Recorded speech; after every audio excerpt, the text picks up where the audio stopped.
One of the biggest indicators that I see in relationships failing, and you can see this kind of indicator very early on in a relationship, is that if the person is not happy with themselves before entering the relationship, that relationship will end. It will cease to be, and there will be nothing that will suffice to either party in the relationship if neither are happy before entering into the relationship. Although there are more simps and cucks that have created this monster of Jezebels and entitled victimhood mentality women that we would like to see less of altogether, but they've created more so than we would have liked to see. We have to accept that there are a majority of women today that are sabotaging their relationships for the sake of their feelings, and they do not know what it's like to rejoice in being alone more often than not. Men suffer in silence in different ways, though. Men have their own issues. But women, I genuinely believe, based off of what I've seen in my experiences, are becoming so entitled and so wicked that they do not even care that they are viewed such way. Like, there's no shame. They have no shame there. And that tells me that they've completely given their life to the devil. Whereas men, you can see that most men, even if they're not like, they're not the Chad and Tyrone type, whatever, right? You can see that they still want a happy family. Like, most guys that I know would just want to, and I'm talking about in the physical community as well as the digital realm, most guys just want a happy family. That's it. Like, they want a happy family. But women nowadays, there's a saying, obviously, it's like men will sacrifice for their family, women will sacrifice their family for their happiness. Something like that, right? And the more and more I see in the world, the more I believe that's true. I don't need to question that anymore, because I've seen it time and time again, how women will completely disregard the vows that they made at their wedding and all of these things. And why do they do this? I don't want to make this a bashing video on men or women, but why do people do this? Well, it's because they don't know how to be happy within themselves first. They need to steal things from other people as far as energy goes. They need to lie. They need to feel like they need to manipulate in order to get their way. And some people have just been so deprived of healthy attention that they will do anything to get that attention, even if it's negative, by acting out or acting like just ludicrous. Like, they're just ludicrous, and the way that they act is ludicrous, rather. And it's insane. It legitimately is insane. I was at the gym earlier this morning, and I was doing my workouts. This woman I've never really seen before at the gym, probably looked like 30 to 35 years old. The fake eyelashes, fake hair, tattoos all over her body, barely wearing what you would call a sports bra, and, these gym pants that are hugging places that I don't even want to look at. And she comes up to me and she's asking me if I'm done on this machine as I'm wiping the machine down. And I say, yeah, I'm done with the machine on this one. And she says, well, then I'm going to steal it. And she's like I can get the feeling that she's trying to start a conversation or flirt with me. And I just stoically say, I don't like people that steal from me. And she says, oh, well, I'm going to steal it anyway. Ha ha ha. And she thought this was cute. And I just say, you know what? You can have it. You can just have it. And I just walk away from the situation, and I could feel her energy still trying to attach itself to me. And it got me thinking about, just because I don't know this lady, but what did I really want to say in my head after she said, well, I'm going to steal it anyway? It's like, well, then you're part of the problem. You're part of the problem, lady. And again, I've never seen this woman before.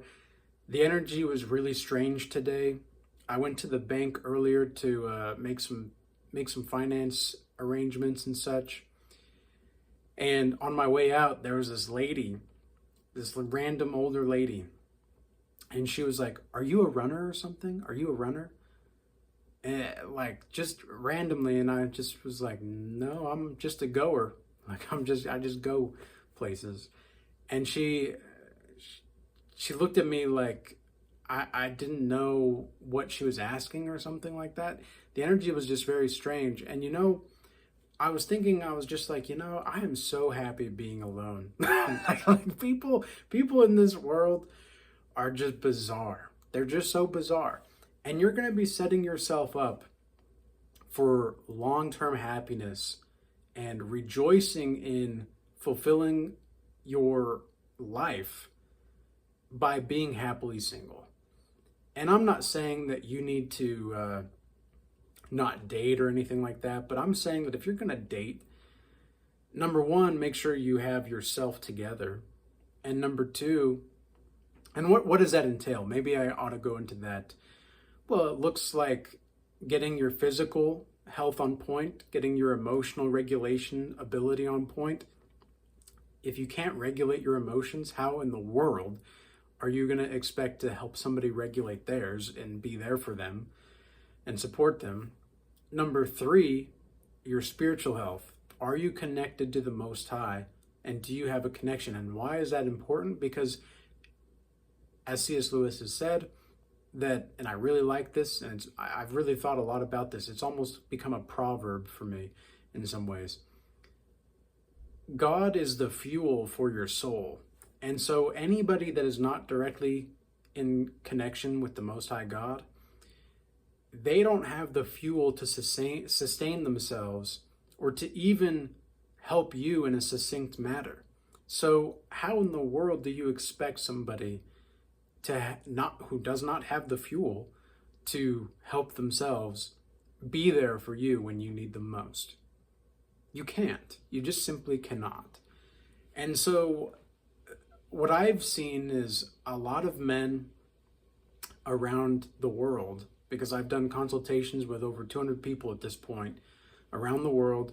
And I've also done I've had a lot of experience within my life in general, and with the Regal Change Academy that we have as well. I've gotten a lot of insight from the guys in there. That's just a group that knows what's up. The people in there have a very good idea of what's happening and why it's happening, and they're moving accordingly. And almost every single, and there are a couple women in there as well, specifically for the women that are warm, inviting, feminine, and empathetic. These are the kinds of women that we want to have in that community anyway. And so one thing that I've noticed across the board, though, with all of the members, is that they've seen the problem and they're making a solution for themselves. And they're either waiting patiently, or they're just kind of not like they're in the game of dating, so to speak, but they're not quite in the game of dating. They've got, it's not like they're lukewarm in dating necessarily, but it's like they're not in a rush for anything. And I will tell you this, ladies and gentlemen, both men and women watching this, anybody that tries to rush you into a relationship or anything like that wants something else from you. They want something completely different than what they say they do. And this is part of the manipulation tactics that are going on. And a lot of men will tell women that, well, after the third date, if we haven't smashed, God, I hate that term. Smash. Oh, did you smash, bro?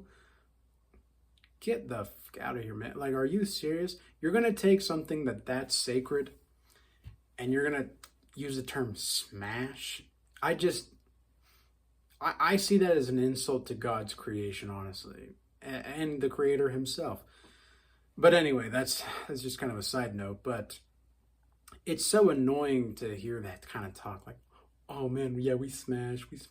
Or then you have Cardi B, like people like Cardi B out here saying that you shouldn't be sucking anybody's blah blah blah blah blah without him making money first, and you know that he makes money, and it's like, this is this is your role model. This is who you're looking up to. It's so crazy to me. It's so bizarre. And it's like people like that are the reason why society is the way that it is. People like that woman at the gym today that thinks she's cute being disrespectful, thinks she's trying to flirt by being disrespectful. It's not cute. And it actually makes me sad to think about it, because some people in life, you know, they've just received so little that they feel like they have to give away their purity, and they have to give away everything but their true self in order to get some kind of attention, and it's just not true. And I'm living proof of that, because I wouldn't be here talking to you guys if I wasn't trying to give you my best all the time. And I'm not giving you something that's fake. Okay, people know me. People that know me know that I'm authentic, and you know that these videos are real because sometimes I'm not perfect like throughout the videos. I'll stutter a little bit here and there sometimes when I'm trying to think very clearly about something, or when I'm trying to really articulate my thoughts well. I'm really pondering the words that I'm speaking, because I want my words to hold weight, and I want people to really acknowledge and accept what I'm saying without necessarily thinking that it's always going to be right. I have so many people where they have said like, oh, I didn't agree with what you were talking about before, but now, like, coming back, like, I came back a couple months later or a couple weeks later, and now it makes total sense. And it's like, yeah, that's what happens when you hear the truth sometimes. Sometimes you hear the truth and you just don't want to accept it. But when you accept it, maybe let's go even as far as to say entertaining it without accepting it. As Aristotle would say about what it means to be an intellectual and a philosopher in general.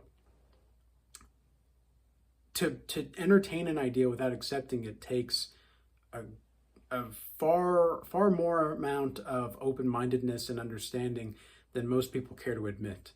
But that shouldn't deter you from hearing it for what it is.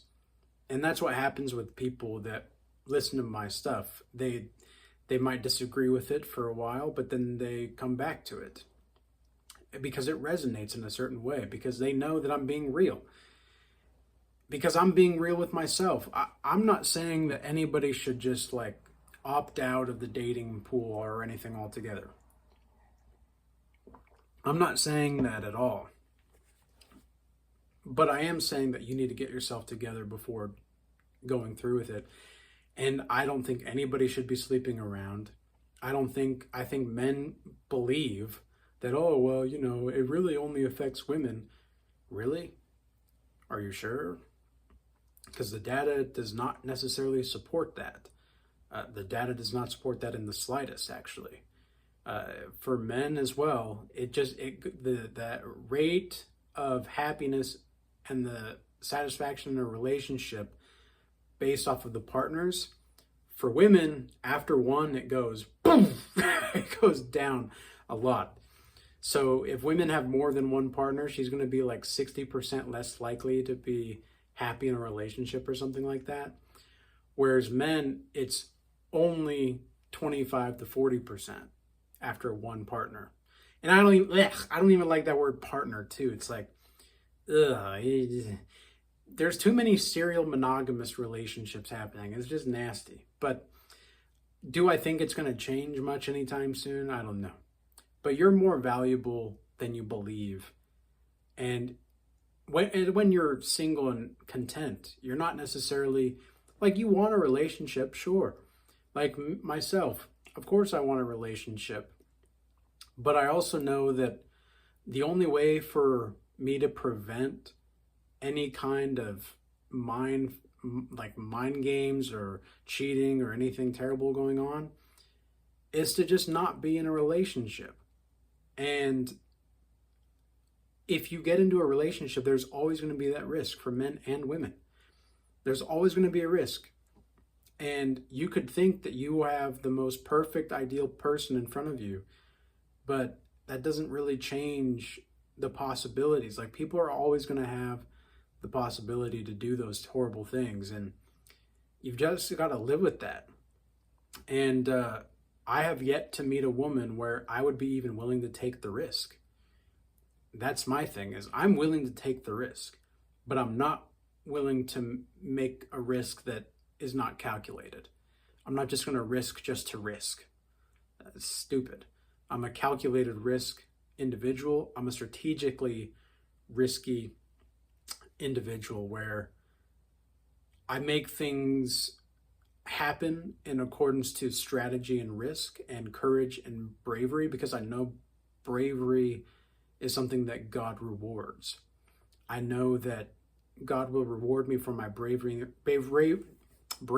in the long term, but that does not negate the possibility of having anything substantial occur as far as a relationship in my life. And I've already talked about this on my channel about celibacy and the importance of semen retention. Obviously, I make a lot of those kinds of videos on this channel for men specifically, but for women, it's just as important to stay celibate. I genuinely believe this, because you need to look at the data on what happens after just one sexual experience with somebody. For men, it doesn't go down as much, sure, but it still goes down. And the pair bonding and the ability to be feeling like you are with somebody special goes down the more people that you're with as well. I mean, that's one thing that I don't take women seriously a lot anymore, because I get a lot of choosing signals all the time, like literally all the time now. And that's great. Like, I'm glad that I've worked myself to this point, but it doesn't even feel like I'm special to most of these women. Like, they just look at me as somebody that they would want to have some fun with. Like I guess it's not entirely true. I would say half want to see me as somebody to have fun with. The other half would risk losing their current relationships, or they like to be with me for the long term. Or that same part of that other half would want to see me in the long term, but they're like feeling the pressure of being in that long-term relationship with me, because they know that I'm going to be holding them accountable. And if they aren't holding themselves accountable, then I'm out. And so there's like this pressure that they feel. And I've had women tell me that being around me just kind of feels like anxiousness and anxiety on their part, because they know that they have to be on their best behavior, otherwise I'm gone.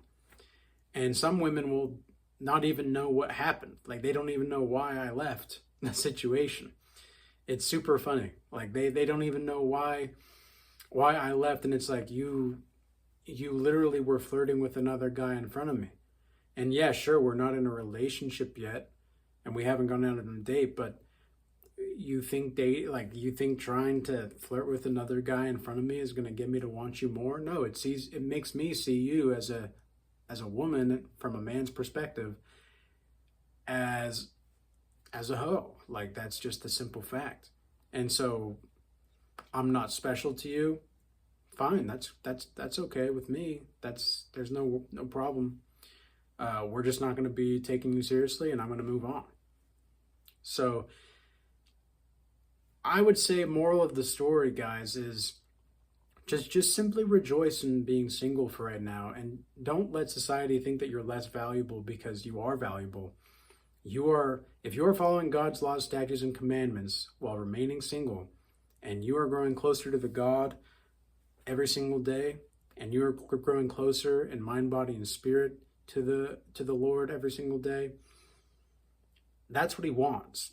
That's what he wants. And believe me, it's better to be alone and have your peace of mind than to be with somebody that just creates unnecessary chaos with no understanding. That would be something that I would like to see more of as well, from both men and women, is more understanding and giving some grace. Because, well, in order to do that, though, they have to be close to God. They have to know what it's like to receive grace from God, and then they can give that grace to others. But with all that being said, guys, if you do want to join the Regal Change Academy, then we have a free Discord available for you to check out.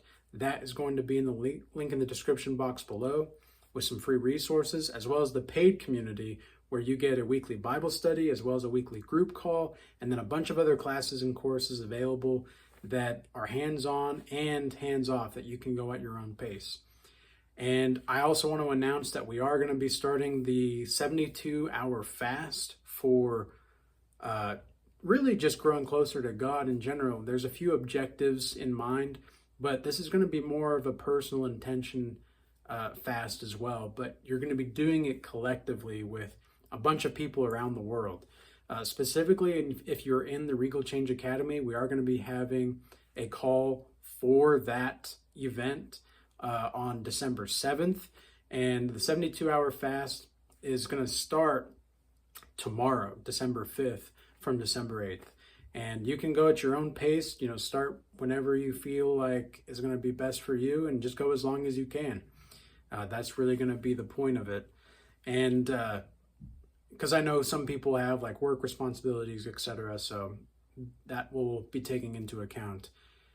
I also want to thank everybody from moving from YouTube over to the X and Rumble platform recently, as well as all the Instagram DMs that I've received with support and love and appreciation. I do appreciate that, and it makes me really humbly glad to see that kind of stuff happening, and that kind of life-changing stuff that people have received from my videos. And there's just nothing like seeing somebody message you when you wake up in the morning and you have a couple messages on like DMs from Instagram or something, and they're telling you just how much that they appreciate the content and how it changed their life. I mean, that's really wild to see, and it makes me really glad that I'm doing this kind of stuff. So with all that being said, peace be with you all. Till next time.